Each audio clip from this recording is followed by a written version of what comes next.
देख लिया था, उसमें कोई किसी को प्रॉब्लम कोई मसला वगैरह है तो बताएं। कोई सवाल नहीं?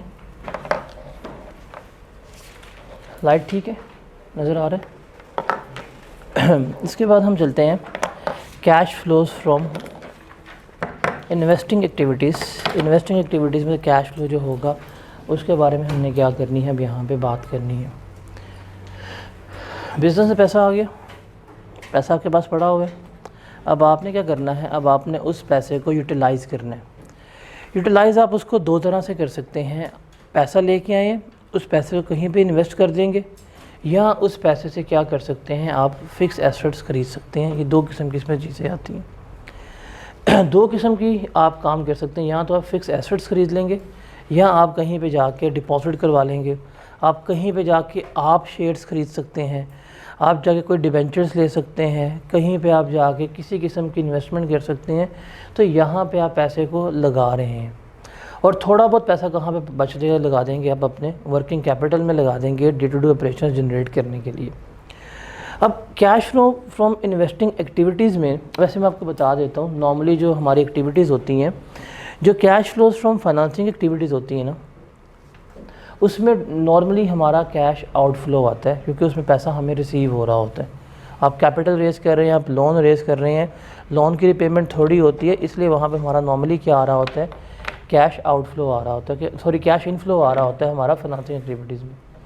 इन्वेस्टिंग एक्टिविटीज़ में हम पैसा लगा रहे होते हैं, हम पैसा इन्वेस्ट कर रहे होते हैं, इसका हमेशा कैश आउटफ्लो निकल रहा होता है। आप एसेट्स खरीद रहे हैं, आप इन्वेस्टमेंट्स कर रहे हैं, वो सारा का सारा कुछ हमारा यहाँ पे जा रहा होता है। ऑपरेटिंग में कभी पॉजिटिव भी हो सकता है, कभी नेगेटिव भी हो सकता है।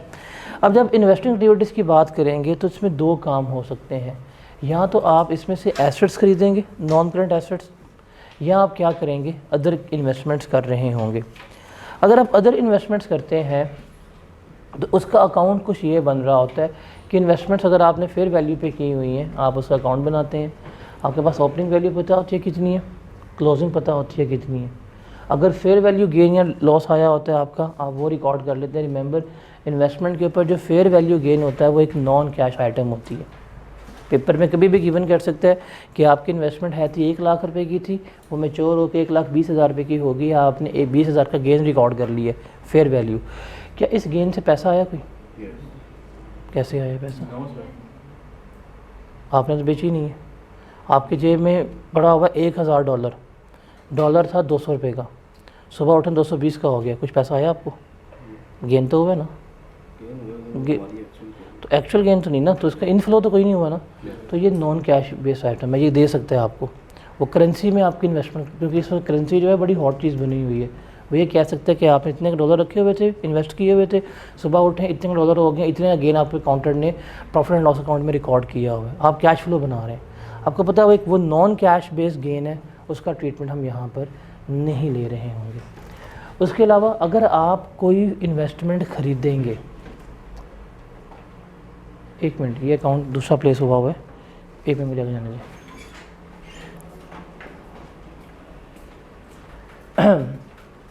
इसमें से ना आप ये वाला पॉइंट ज़रा रिमूव कर दीजिएगा, पीपी वाला और पीपी वाला दोनों पॉइंट इग्नोर करना है, गलत कॉपी पेस्ट हो गया। जब आप कोई इन्वेस्टमेंट वगैरह ख़रीदेंगे तो उसमें से जो एडिशन करेंगे आप गए हैं, आपने जाके बॉन्ड्स ख़रीदे हैं, आपकी एंट्री क्या पास होगी? बॉन्ड्स डेबिट करेंगे इन्वेस्टमेंट में, और कैश क्या करेंगे? क्रेडिट करेंगे। इसमें से क्या होगा? कैश आउटफ्लो होगा। और जब आप ये इन्वेस्टमेंट वगैरह डिस्पोज ऑफ करेंगे, बेचेंगे, तो उसका जो आपको इनफ्लो मिल रहा होगा वो आपका इनफ्लो रिकॉर्ड हो रहा होगा। तो ये आपकी इन्वेस्टमेंट के ऊपर हम लेके चल रहे होते हैं, क्या है और क्या नहीं है।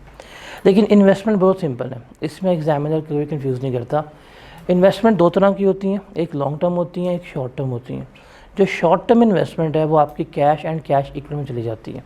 तो इसलिए अदर इन्वेस्टमेंट्स में एग्जामिनर ने पूरे पास पेपर में आज तक कोई ऐसी चीज़ नहीं पूछी हुई। उसने इस एक्टिविटीज़ को सबसे मुश्किल बनाया हुआ है नॉन करंट एसेट्स पेपर जाके।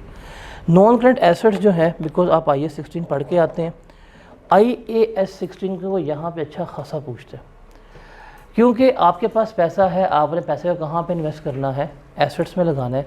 तो अब यहाँ पे आपको पता होना चाहिए कि एसेट्स के अकाउंट्स में क्या कुछ हो रहा है, क्या कुछ नहीं हो रहा।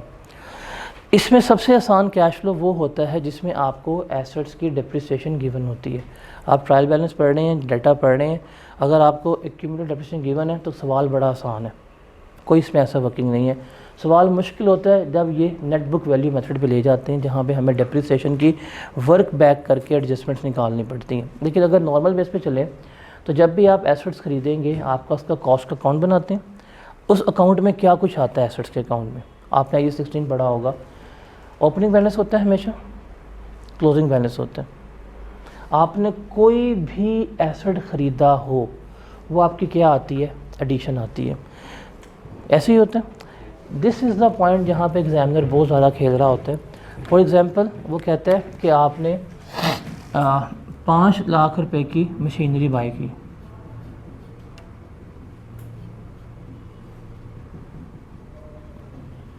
आपने फैसला करना है कि ये कैश इनफ्लो है कि आउटफ्लो है। ये कैश इनफ्लो है, इसकी एंट्री हम क्या पास करेंगे, हम इसकी एंट्री पास करेंगे एसेट्स अकाउंट में जा रहे हैं ना, हम मशीन अकाउंट डेबिट कर देंगे 5 लाख से, और हम कैश का अकाउंट क्या करेंगे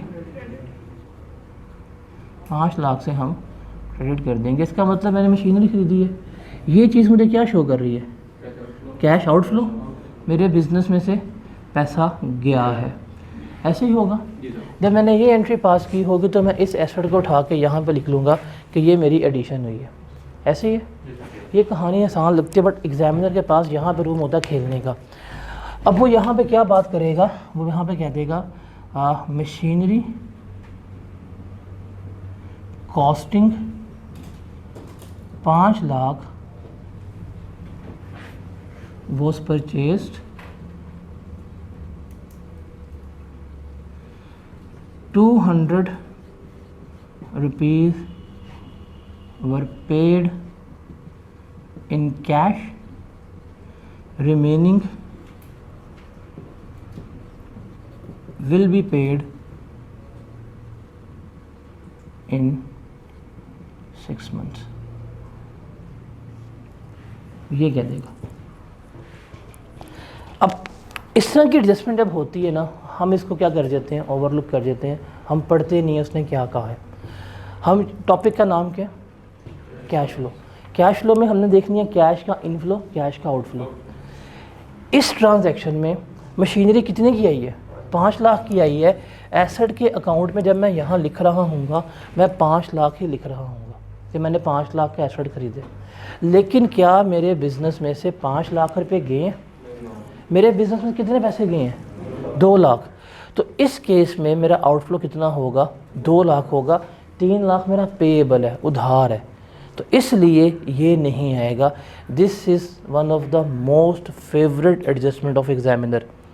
आप लोग जब सवाल कर रहे होते हैं 27 के करीब सवाल हैं कैश फ्लोज के, जिसमें से 25 सवालों में सीधी एडजस्टमेंट यही वाली है। जब भी एसेट्स परचेज़ कर रहा होता है, आपको पता नहीं कैश बेस्ड परचेजेस है, जितने एसेट परचेज़ किया वो सारा सारा आपका आउटफ्लो आ रहा होता है। लेकिन जब इसमें थोड़ी सी टेक्निकलिटीज़ आती हैं, वो यहाँ पे गिवन कर देता है कि आपने जो एडिशन की है उसमें से कुछ कैश बेस्ड चीज़ें होती हैं और कुछ क्या होती हैं, नॉन कैश बेस्ड चीज़ें होती हैं।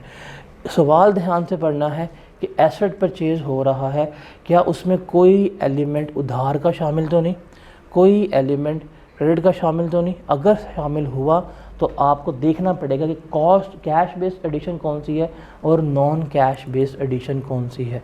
वहाँ पे बैठ के आपको क्या करना पड़ेगा, इसको सेग्रीगेट करना पड़ेगा। उसके बाद क्या कर सकते हैं, आप इसको लेके चल सकते हैं। This is the favourite adjustment जो रिसेंटली बहुत इंपॉर्टेंट हुई है, जो एग्जामिनर पूछ सकता है। जब का आपका टॉपिक में करेक्शन ऑफ एरर्स ऐड हुए हैं ना, और IAS 8 इस तरह की चीज़ें ऐड हो रही हैं, तो कुछ ऐसे एरियाज़ हैं जिसके पास बहुत रूम बन रहा है।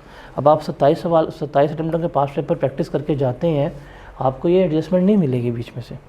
तो डैट्स वाई आपको प्रिपेयर होना पड़ेगा कि एसेट के अकाउंट में भी क्या होती है, आपकी कैश और नॉन कैश बेस्ड एडिशन दोनों हो रही होती है। ठीक है। जब आप डिस्पोज ऑफ करते हैं तो डिस्पोजल यहाँ पे आ जाता है। अगर डिस्पोजल का कैश रिसीव हुआ है तो वो आपका इनफ्लो है, अदरवाइज़ अगर रिसीवेबल है तो उसका कोई ट्रीटमेंट नहीं होगा। इसके साथ साथ आप क्या बना रहे होते हैं, आप अपना एक्यूमुलेटेड डेप्रिसिएशन अकाउंट बना रहे होते हैं। ये सारी की सारी नॉन कैश बेस्ड आइटम होती है, इसका तो हम कोई ट्रीटमेंट नहीं ले रहे होते।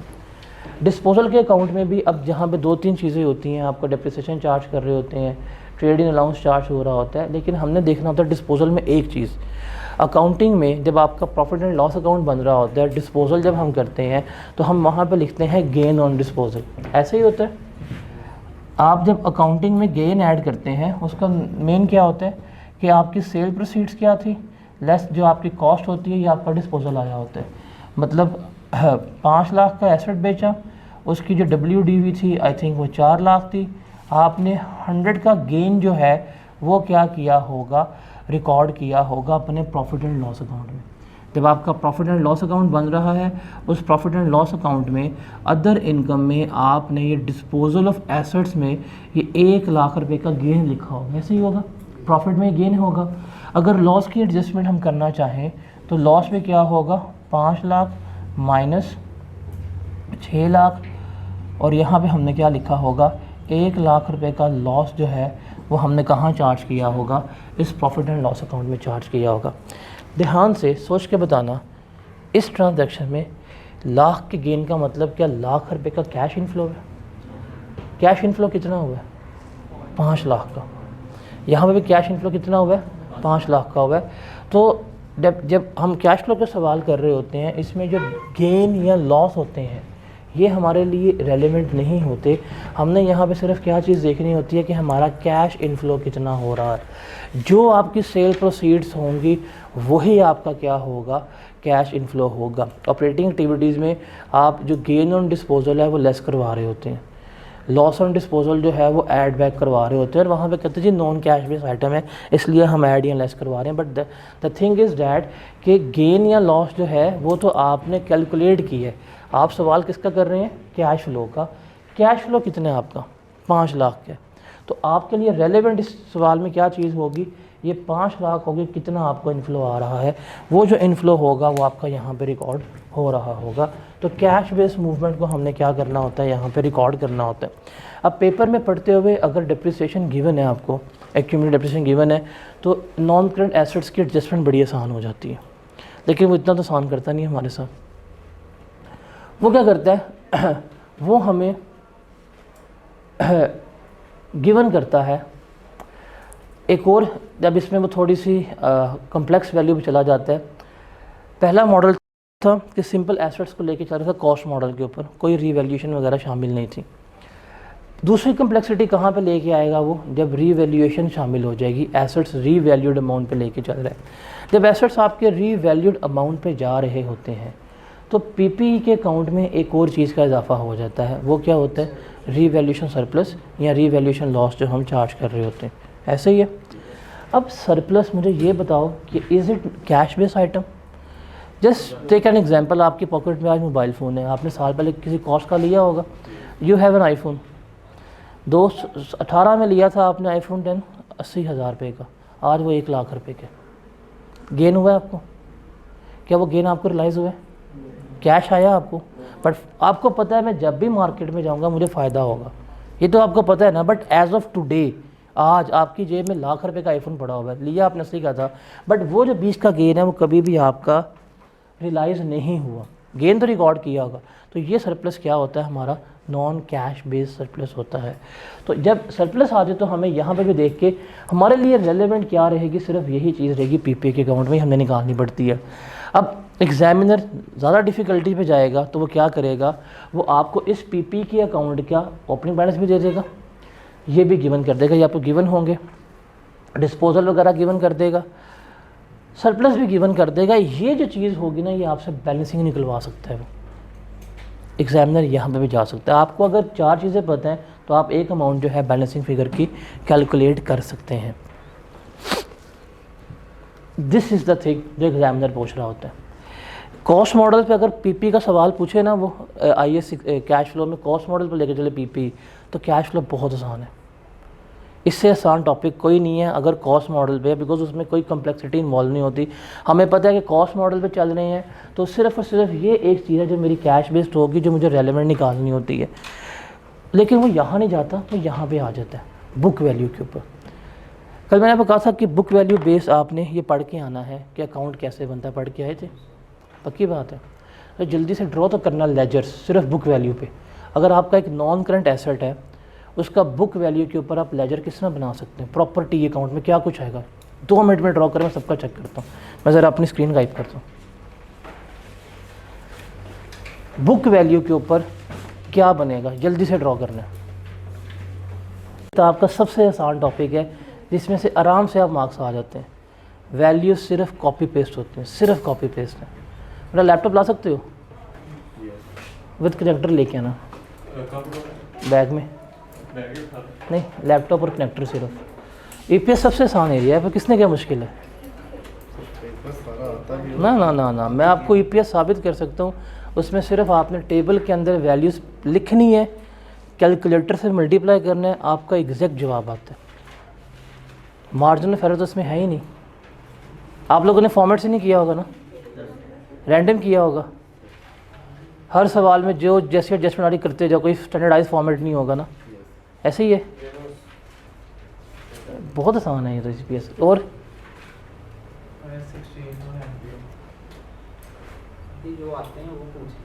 जो नहीं अच्छा, तो उसने कहना मुझे आता, पता क्या है,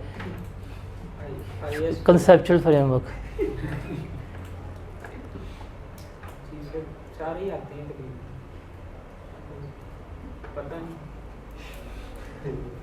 क्या टॉपिक है, मुश्किल है। आपसे पूछ रहे हो, पीछे देख रहे हो आगे वाले से। एनपीओ एनपीओ ये बंदा जेन्युइन है कि हर चीज़ मुश्किल है। एनपीओ वाकई लास्ट टाइम में मुश्किल था, बट अब चूंकि उसने फंड अकाउंटिंग से रिमूव कर दिया, अब एनपीओ मुश्किल नहीं है, अब एनपीओ सिंपल रह गया होगा। अभी जब हम करेंगे ना वो जो डिफाइसा पूरा के आपने फंड्स कैसे मेंटेन करने हैं वो ख़त्म कर दिया, इस सिलेबस में एप्लीकेबल नहीं है। अब एनपीओ वाकई आसान है, अब जिसकी एप्लीकेबिलिटी है ना आसान है, सिंपल एनपीओ रह गई हुई है जो एक ज़माने में होती थी। तो अब वो मुश्किल नहीं है, एनपीओ आ जाएंगे इसके ऊपर। बट ईपीएस तो कभी ज़िंदगी में भी मुश्किल नहीं है, ये मैं साबित कर दूंगा। ईपीएस सबसे आसान एरिया है इस चैप्टर का। चलें इसके ऊपर आते हैं, दिखाएं ज़रा अकाउंट बनाया आप लोगों ने बुक वैल्यू बेस के ऊपर। और भाई इसमें कुछ लिखना भी था, अकाउंट क्या बना है आपको बताता हूँ।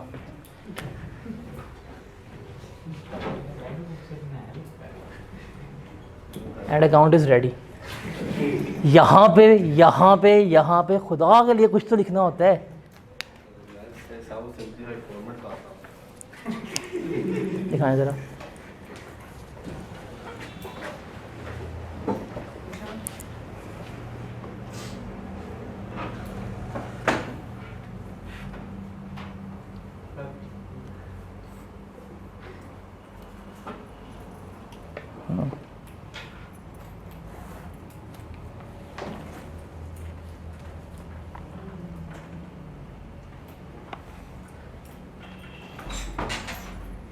गलत एक चीज़ मिस गलत है।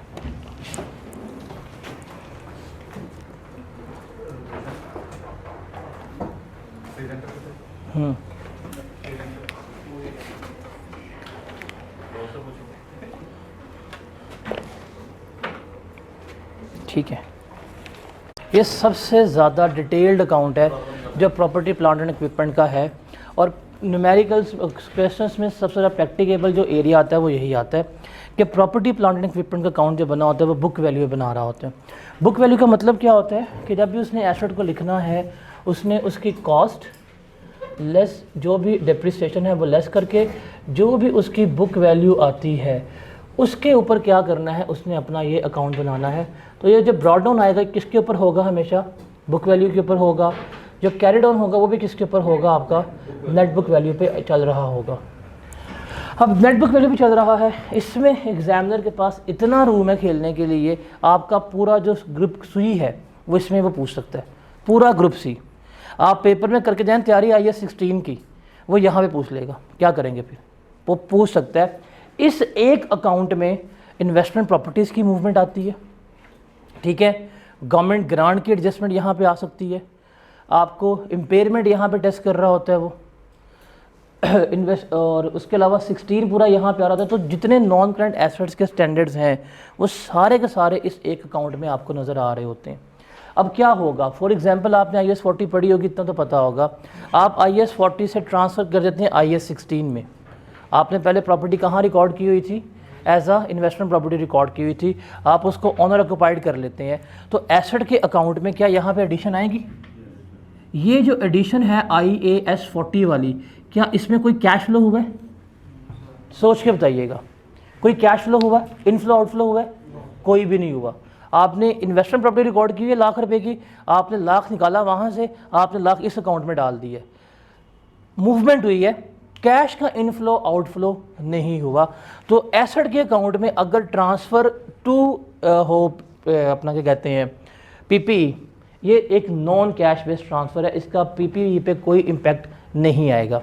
सिमिलरली अगर आपने कोई एसेट अकाउंट में आप कोई बिल्डिंग इस्तेमाल करें जो आपकी ऑक्यूपेशन में थी, आपने फैसला किया अब इसको इस्तेमाल नहीं करना, रेंट पे रखते हैं, इसे क्या बना देते हैं, अपनी इन्वेस्टमेंट प्रॉपर्टी बना देते हैं। यहाँ से आप ट्रांसफ़र टू कर रहे हैं इन्वेस्टमेंट प्रॉपर्टी,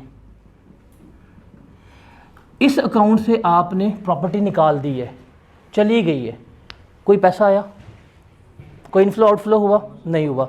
इसका मतलब लिख लीजिएगा, इन्वेस्टमेंट प्रॉपर्टी की मूवमेंट जो है IAS 40 से 16, 16 से 40, इस अकाउंट में इजाफा भी हो रहा है, इस अकाउंट में कमी भी आ रही है, बट इस इजाफे या इस कमी का कैश के ऊपर कोई इम्पैक्ट नहीं होगा। क्लियर है? ये वाली एडजस्टमेंट कैश फ्लोज में नहीं गिवन, आज तक एग्जामिनर ने नहीं पूछी हुई। कर लेंगे ये जी, याद रखनी छोटी छोटी बातें आपने, क्योंकि ये वो चीज़ें बता रहा हूँ जो पास्ट पेपर्स में नहीं आई हुई। पास्ट पेपर में चीज़ें आई हैं, उनको करवाने का फ़ायदा कब होगा, जब आपको चीज़ें पता हो। लेकिन हम अगर एक ही पैटर्न पे 1000 सवाल कर जाते हैं जिसमें सारी एडजस्टमेंट्स आ रही हैं और नया कोई एडजस्टमेंट डिस्कस नहीं करते पेपर में, अगर तो सारी एफर्ट्स वेस्ट हो जाएंगी। अब ये पेपर में नहीं गिवन, पेपर में अभी तक कैश फ्लो के क्वेश्चंस में इन्वेस्टमेंट प्रॉपर्टी की मूवमेंट नहीं गिवन।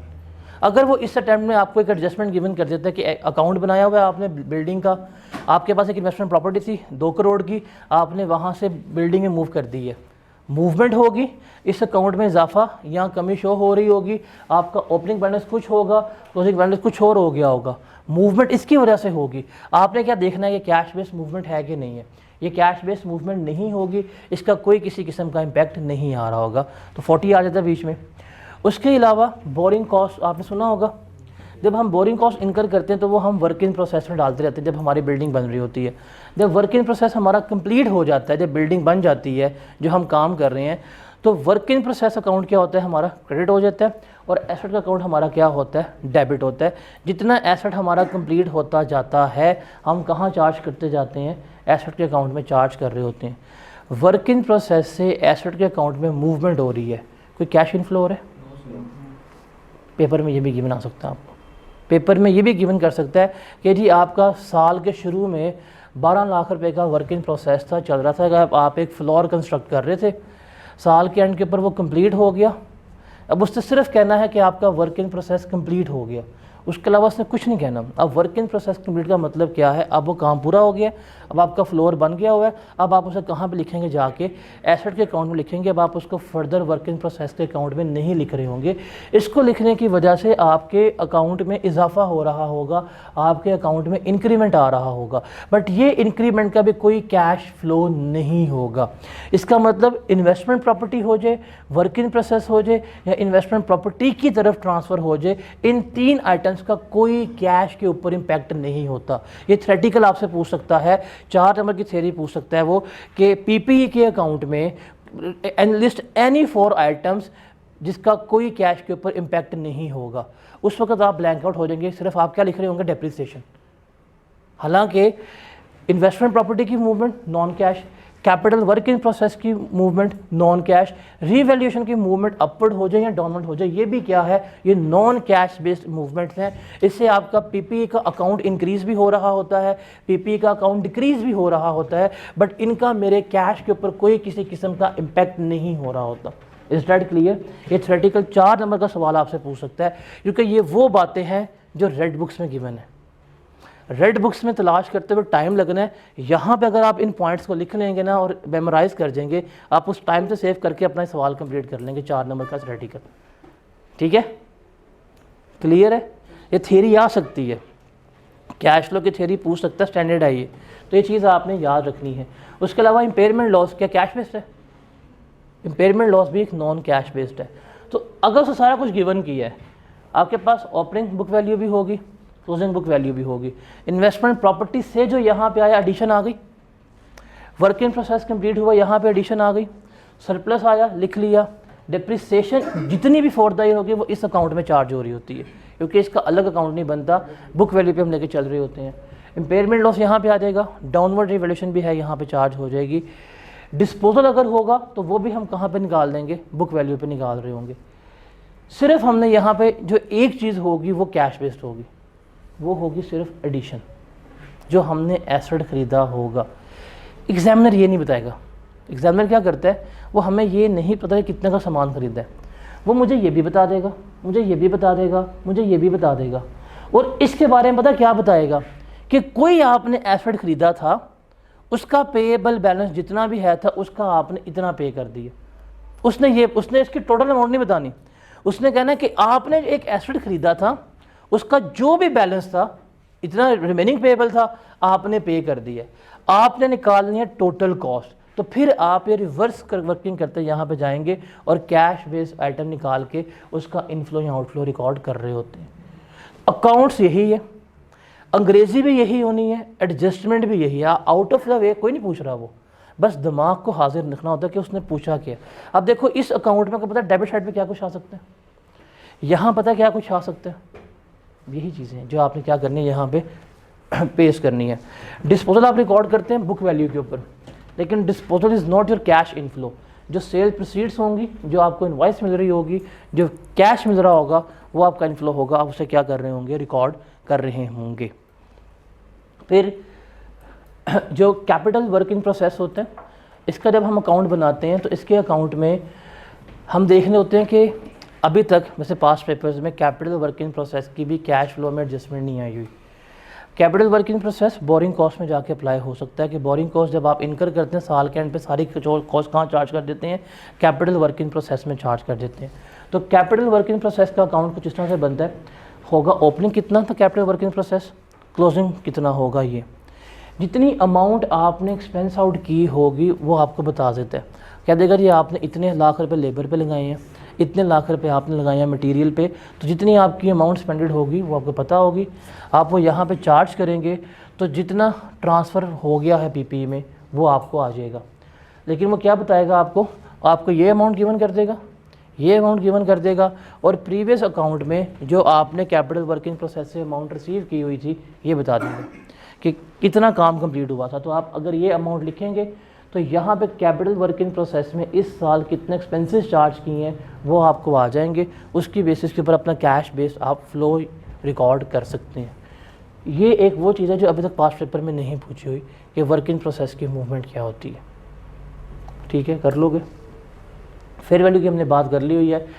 अगर इन्वेस्टमेंट प्रॉपर्टी है तो उसका फेयर वैल्यू गेन या फेयर वैल्यू लॉस कैसे रिकॉर्ड होगा, ओपनिंग क्लोजिंग अगर इजाफा होगा तो जितना फेयर वैल्यू इजाफा होगा वो हमारे लिए नॉन कैश बेस्ड होता है। ये हम क्या कर देंगे, अगर गेन आया है तो इसको हम लेस करवा देंगे, अगर लॉस होगा तो हम इसको ऐड बैक करवा देंगे।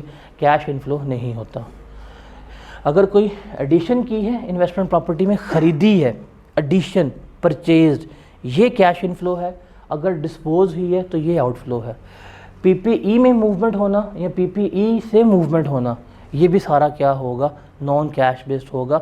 IAS 40 बड़ा छोटा सा स्टैंडर्ड है, तो IAS 40 को अगर एग्जामिनर ने कभी भी टेस्ट करना हो तो सबसे बेहतरीन टेस्टिंग उसकी यहाँ पे हो सकती है जहाँ पे उसकी रेलेवेंट वेटेज पूरी हो रही होती है। 8 नंबर का स्टैंडर्ड है जो उसमें पेपर में टेस्ट करना होता है, जिसमें फेयर वैल्यू गेन या लॉस रिकॉर्ड करवाना होता है। तो इंडिपेंडेंट क्वेश्चन सिर्फ उसका एक ही आया आज तक, उसके अलावा कोई क्वेश्चन नहीं आए। तो उसको न्यूमेरिकली टेस्ट करने का सबसे अच्छा एरिया जो इन्वॉल्व है ना मौजूद, वो ये है। इस तरह कैसे कर सकता है, पता होगा जी ओपनिंग फेयर वैल्यू इतनी है, क्लोजिंग इतनी है, जितना गेन होगा फेयर वैल्यू वो भी निकाल सकते हैं। डिस्पोजल एंड एडिशन सिर्फ ये 2 कैश बेस आइटम होंगी, बाकी इसमें तमाम चीज़ें क्या होंगी, नॉन कैश बेस आइटम होंगी जो आपको रिकॉर्ड करनी पड़ती हैं।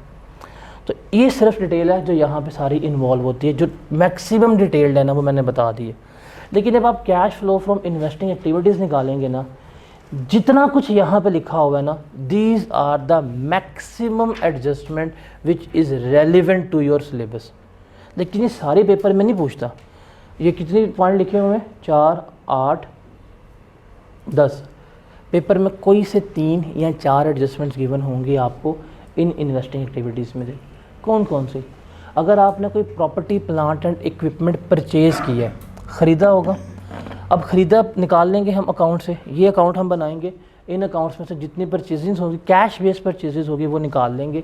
वो हमारी यहाँ पे आ जाएगा, कैश आउटफ्लो आ जाएगा, ये निकालते हैं। और आपको कैश फ्लो के सवाल में ये चीज़ आनी होती है। एक ये एडजस्टमेंट है जो हर हाल में आपको आनी ही आनी है, अगर आप कहते हैं कि फॉर श्योर क्या आएगा। फिर आप बेचते हैं, आप सेल करते हैं, तो इनफ्लो होगा। जितने की सेल प्रोसीड्स हैं, जितना कैश मिला, वो सारा आप यहाँ पर रिकॉर्ड करेंगे। अगर आपने कोई इन्वेस्टमेंट प्रॉपर्टी परचेज़ की है तो ये एक्सपेंस है, यहाँ पे आप लेस करवा देंगे। अगर कोई इन्वेस्टमेंट प्रॉपर्टी सेल की है तो आप यहाँ पे क्या कर देंगे, उसका इनफ्लो रिकॉर्ड करवा लेंगे। अब इन्वेस्टमेंट प्रॉपर्टी आ सकती है, आई नहीं है, लेकिन नॉर्मल एसेट्स का सेल परचेज पेपर में गिवन होता है। फिर वर्क इन प्रोसेस में जो खर्चा हुआ है, जो एक्सपेंस पे किए होंगे, आउटफ्लो है, वो यहाँ पर रिकॉर्ड कर लेंगे। अब लॉन्ग टर्म डिपॉजिट इन्वेस्टमेंट है, आपने डिपॉजिट रखवा दिया जाके 2 करोड़ का, 3 करोड़ का, कैश आउटफ्लो। इन्वेस्टमेंट कोई आपने परचेज़ की है, आपने जाके बॉन्ड्स ले ली हैं, पीटीसीज ले ली हैं, कोई इस तरह के वेंचर्स वगैरह पे जाके इन्वेस्टमेंट कर दी है, डिपॉजिट है, आउटफ्लो। अगर आपके पास बॉन्ड्स पड़े हुए हैं, करेंसी में वैल्यू आपने लगाई हुई है, वो डिस्पोज करते हैं, उससे क्या आएगा, इनफ्लो आपका आ रहा होगा। उसके बाद गवर्नमेंट ग्रांट की एडजस्टमेंट भी आ सकती है, उसने कैश फ्लो में नहीं पूछी हुई। ये एक वो चीज़ हो सकती है जो पेपर में आपको घबरा के आ जाओ भाई, ये देख के आप कह देंगे आउट ऑफ सिलेबस है। लेकिन याद रखिएगा, IS-20 आपको पता है क्या होता है। जब आएंगी बात उसमें मैं आपको IS-20 में जब डिस्कस करूँगा तो इसके किस किस हेड ऑफ इनकम में किस किस तरह के सवाल आ सकते हैं बता दूंगा मैं आपको। गवर्नमेंट ग्रांट यहाँ भी पूछी जा सकती है। ग्रांट आपको मिलती है लेकिन आप उसको रिकॉर्ड नहीं करते। जब आपके वो तमाम परफॉर्मेंस इंडिकेटर्स पूरे होते जाते हैं, ओवर द क्या होता है पीरियड, आप उसको प्रॉफिट लॉस अकाउंट में रिकॉर्ड करते हैं, ऐसे ही होता है। लेकिन वो जो ओवर द पीरियड आपने रिकॉर्ड की होती है वो कैश बेस्ड नहीं होती। इसमें से हमने देखना है कैश फ्लो में कैश का इम्पैक्ट क्या होगा। जिस दिन हुकूमत आपको ग्रांट देती है, आप गवर्नमेंट के पास गए, गवर्नमेंट ने आपको जिस दिन 1 करोड़ की ग्रांट दी है, आप कभी भी उसको अपनी इनकम रिकॉर्ड नहीं करते। ऐसा ही होता है, आप क्या कहते हैं नहीं, government grant received, this is my deferred income, मैं फ्यूचर में जाके तमाम परफॉर्मेंस ऑब्लिगेशंस कंप्लीट करता जाऊंगा, तो over the period of time क्या करूंगा, मैं इसको रियलाइज़ करता जाऊंगा। अगर 1 करोड़ मिला है, 10 साल के लिए मिला है, तो हर साल 10-10 लाख क्या कर रहे होते हैं, अब अपने इनकम का पार्ट बना रहे होते हैं, अपने प्रॉफिट एंड लॉस अकाउंट में चार्ज कर रहे होते हैं। ऐसा ही होता है। इसका मतलब हर साल जब प्रॉफिट एंड लॉस अकाउंट आएगा उसमें 10 लाख लिखा गवर्नमेंट ग्रांट का, वो आपने रियलाइज़ करवाई है, लेकिन वो आपको कैश नहीं आ रहा। कैश कब आया होगा, जब हुकूमत ने पहली दफ़ा आपको 1 करोड़ रुपया दिया होगा। ठीक है, अब जिस दिन गवर्नमेंट आपको 1 करोड़ दे देती है ना, जिस दिन आप ग्रांट रिसीव करते हैं, आपका इनफ्लो आप यहाँ पे चार्ज कर देंगे। ग्रांट रिसीव्ड जिसकी आप एंट्री पास कर रहे होते हैं, bank account debit deferred income credit कर रहे होते हैं, गवर्नमेंट ग्रांट क्रेडिट कर रहे होते हैं, या लाइबिलिटी बना कर लिख रहे होते हैं, जब पहली एंट्री पास करते हैं, वो जो एंट्री पास करते हैं वो आपका कैश इनफ्लो होता है, आप उसको यहाँ पे रिकॉर्ड कर लेते हैं। और जिस दिन आप जितनी अमाउंट की रिपेमेंट करेंगे वो आप यहाँ पे क्या करवा देंगे, लेस करवा देंगे। तो जो कैश की मूवमेंट है ना, वो हमने क्या करनी होती है, यहाँ पे रिकॉर्ड करनी होती है। नेट करेंगे, net cash flow from investing activity आ जाएगा। मोस्टली आउटफ्लो ही होता है, इसमें ज़्यादा हम महंगा सामान ले रहे होते हैं, इनफ्लोस ना होने के बराबर है, ये हमेशा नेगेटिव आ रहा होता है। तो ये चीज़ें हैं जिसमें से जो आपको हर हालत में आनी है ना पेपर में। पीपीई की परचेज, पीपीई की सेल, ये होनी है, और शायद कोई इन्वेस्टमेंट परचेज, इन्वेस्टमेंट डिपॉजिट, 1 2 3 4, ये तो हर हालत में आनी ही आनी। उसके अलावा वो कोई आउट ऑफ द वे जो आप सोचते हैं कि इसमें क्या आ सकता है, वो जो क्या आ सकता है 1 2 3 और इन्वेस्टमेंट प्रॉपर्टी 4 है। ये है वो क्या आने वाली चीज़ है जो एक्सपेक्टेड है, जो अभी तक आई कि आपने नहीं पूछी, वो ये 4 बातें। क्लियर है? जी सर। इसमें कोई मसला?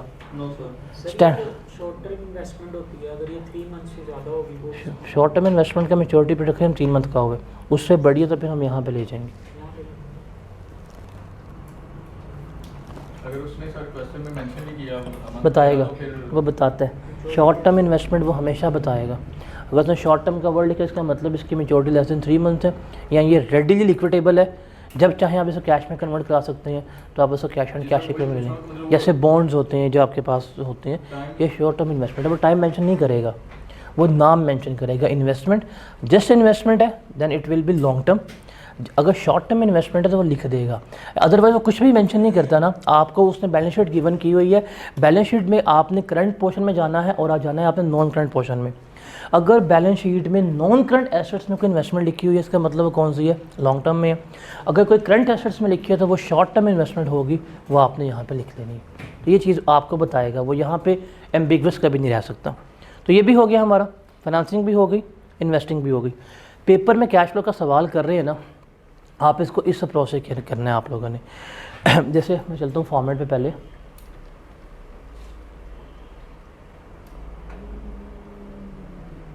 ये कैश फ्लो का पूरा फॉर्मेट बनता है हमारा, ठीक है।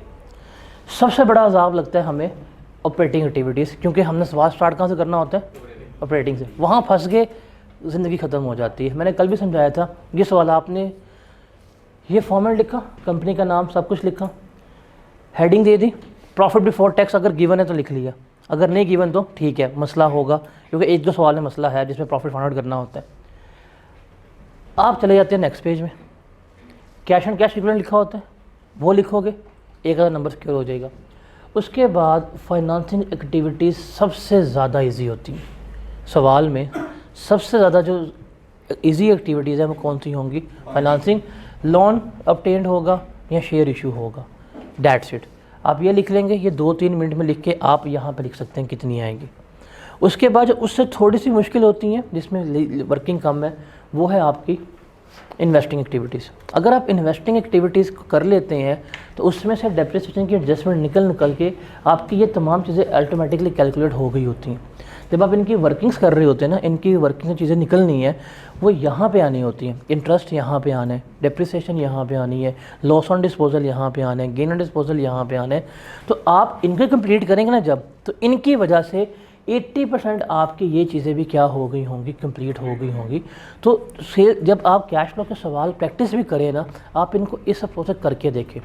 सबसे बड़ा होता है जिस कैश फ्लो का सवाल पूरा नहीं होता, इस अप्रोच से एलोकेटेड टाइम में सवाल भी पूरा होगा, मैक्सिमम सवाल कर सकते हैं। आप यहाँ से स्टार्ट करेंगे, ये कंप्लीट हुआ, आपको आ जाएगा कॉन्फिडेंस, यार अभी 4 मिनट हुए हैं, मेरी एक एक्टिविटी पूरी हो गई है, ठीक है। अगले 5 मिनट में आप ये भी कर लेंगे तो 10 मिनट में आपकी 2 एक्टिविटीज़ हो गई हैं। अब एक क्वेश्चन 20 नंबर का है ना, तो 20 नंबर में माइट भी 10 नंबर इसके हों, 10 नंबर इसके होंगे, आप 10 सिक्योर करके बैठे होंगे। जब आपके 10 सिक्योर हो गए, उसमें कोई चीज़ फंस भी रही है ना, आपने ऐसी वर्किंग निकाली होंगी यहाँ से, जैसे आपको ये पता होगा डिस्पोजल का लॉस कितना है, डेप्रिसिएशन कितनी है, इन्वेस्टमेंट लॉस कितना आ रहा है, गेन कितना आ रहा है, सारा कुछ निकला होगा यहाँ पे। आप जब उनको यहाँ फेस पे प्लेस कर देंगे तो इस 10 में से भी आप 5 नंबर सिक्योर कर चुके होंगे। 5 नंबर की गेम रह गई होगी, उसमें टाइम लगाएंगे, रिमेनिंग होता है ठीक है, अदरवाइज़ आपका इस सवाल में से पासिंग मार्क्स जो हैं वो सिक्योर हो गए होंगे, पेपर आपका पास हो जाएगा। तरीके से करने होता क्या है, उसको ही पता है एग्जामिनर को कि बच्चों की अप्रोच क्या होती है कि हमने पकड़ना है प्रॉफिट, हमने स्टार्ट ही वहाँ से करना है, वो वहाँ भी पकड़ लेता है आपको। एक सवाल कौन सा ज़हन में नहीं आ रहा जिसमें प्रॉफिट फाइंड आउट करना होता है, प्रॉफिट हमें नहीं गिवन, क्वेश्चन का नाम नहीं मुझे ज़हन में आ रहा इस वक्त, कौन सा है यार। एक क्वेश्चन पास पेपर का कोई 16 या 17 के अटैम्प्ट का है, 18 के अटैम्प्ट का होगा, जिसमें प्रॉफिट नहीं हमें गिवन, पूरे सवाल में हमें प्रॉफिट निकालना होता है। बढ़िया सॉफ्ट में उसमें क्या होता है, वो सवाल आज तक बच्चे सबसे मुश्किल समझ कि यार ये कैसे होगा कैसे नहीं होगा, बड़ा मुश्किल है, वो रिटेन करने की वर्किंग सब कुछ कर रहे होते हैं ना। मैंने वो सवाल जो क्लास में करवाया हुआ है, मैंने इस अप्रोच से करवाया था। मैं यहाँ से शुरू हुआ, हर एडजस्टमेंट करता गया, एंड पे जाके ना ये मैंने निकाले balancing figure. That question took only 21 minutes. एक सवाल का नाम स्किप हो गया, अभी सुबह याद था मुझे कि बताऊंगा आपको। 21 मिनट में हमने सवाल कर लिया हुआ था। फिर हमने उसको अल्टरनेट वे से किया, जो एक होती है स्टूडेंट की अप्रोच, जिसमें आप टी अकाउंट बनाएंगे, पहले रिटेन अर्निंग का प्रॉफिट आफ्टर टैक्स निकालेंगे, उसको वर्क बैक करते करते टैक्स के जाएंगे प्रॉफिट बिफोर टैक्स पे। वो हमने किया तो हमें लगे थे 42 मिनट से अप्रोच चेंज होने से। बिकॉज जब मैं यहाँ से बैक गया था ना काम करते हुए, तो इन दोनों से सारी वर्किंग करके मैं सब तमाम चीज़ें कैलकुलेट कर चुका हुआ था। मुझे पता था कि टोटल मेरा cash inflow outflow cash flow इतना होना है। ये मेरा आ गया फाइनेंसिंग से, ये मेरा आ गया इन्वेस्टिंग से, बैलेंसिंग मेरा कहाँ से आया होगा ऑपरेटिंग से। मैंने ये भी लिख लिया, इसमें ये वर्किंग बैक करता गया तो ये मेरी बैलेंसिंग फिगर आई थी, इतना मेरा प्रॉफिट बिफोर टैक्स होगा जिसमें एडजस्टमेंट करनी है। तो जब उसको दूसरे वे से किया तो एग्जैक्ट वही आंसर मैच किया था। तो this approach is very very easy to cater maximum marks in minimum time, कि जहाँ से आसान एरिया लग रहे हैं वहाँ से शुरू करो, क्योंकि कैश एंड कैश इक्विवेलेंट के 1-2 नंबर होने हैं, फाइनेंसिंग एक्टिविटीज़ के कोई 2-3 नंबर होने हैं, इन्वेस्टिंग एक्टिविटीज़ के कोई 3-4 नंबर होने ही होने हैं। सिर्फ ऑपरेटिंग एक्टिविटीज़ के नंबर नहीं होते, इनके भी नंबर होते हैं। जब आपकी ये 2 एक्टिविटीज़ कंप्लीट होती हैं कि इनकी वर्किंग से आपकी ऑपरेटिंग एक्टिविटीज़ की 7-8 एडजस्टमेंट हुई होती हैं। जब आपकी ये 7-8 एडजस्टमेंट ये भी भर गई है तो मैक्सिमम क्या रह गया होगा? लेट्स सपोज प्रॉफिट ही निकाला, ये रह गया होगा। वर्किंग प्रोसेस में वर्किंग कैपिटल में इंक्रीज नहीं निकाल पाए थे, ये रह गया होगा। इसके 1 या 2 नंबर होंगे। प्रॉफिट की फिगर फाइंड आउट करने का माइट भी 1.5 नंबर हो, बाकी सारा आपने किया उसे। तो इस सवाल को बैलेंस करने के नंबर नहीं होंगे, अकाउंटिंग के क्वेश्चन को बैलेंस करने के नंबर नहीं होते, इन एडजस्टमेंट्स के नंबर है। एडजस्टमेंट बाय एडजस्टमेंट चलिएगा, आपका सवाल हो जाएगा। अगर आपने जो सवाल आपको दिए हुए ना मस्ट डू, आपने वो क्वेश्चन इन अप्रोच से करने हैं, देखते हैं होते हैं कि नहीं होते। तो हमारा cash flow from financing activity भी हो गया, राजुमा भी है, खैर है। अब हम चलते हैं cash flows from operating activities से, जो सबसे मुश्किल लग रही होती है। यदि ऑपरेटिंग एक्टिविटीज़ हमें याद नहीं होती, क्योंकि हम सवाल कहाँ से कर रहे होते हैं? ऑपरेटिंग से। ये आपने ना आज लास्ट में ट्राई करना है इस अप्रोच से कैश फ्लो का कोई भी सवाल, देखते हैं होता है कि नहीं होता। कभी ट्राई किए? इस दफ़ा आपने करना है।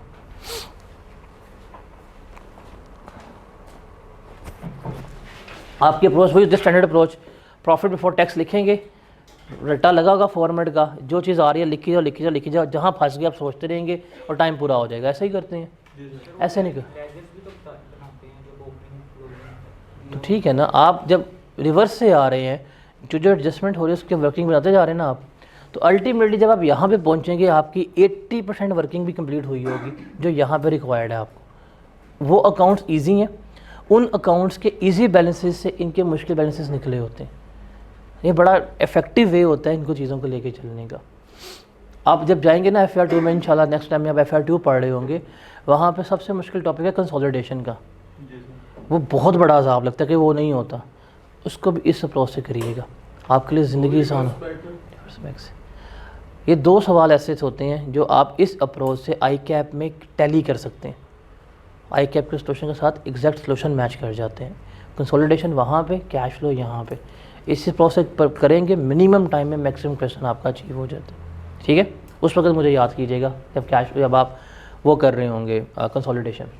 अब है cash flows from operating activity. यहाँ पे जाके ना ऑपरेटिंग एक्टिविटीज़ को रिकॉर्ड करने के हमारे पास 2 मेथड होते हैं। या तो हम डायरेक्ट मेथड से ऑपरेटिंग एक्टिविटीज़ रिकॉर्ड कर रहे होते हैं, या हम इन्हें रिकॉर्ड कर रहे होते हैं इन डायरेक्ट मेथड से। नॉर्मली वो पेपर में बता देता है कि किस बेस के ऊपर आपने कैश फ्लो रिकॉर्ड करना है, डायरेक्ट मेथड से रिकॉर्ड करना है या इनडायरेक्ट मेथड से रिकॉर्ड करना है।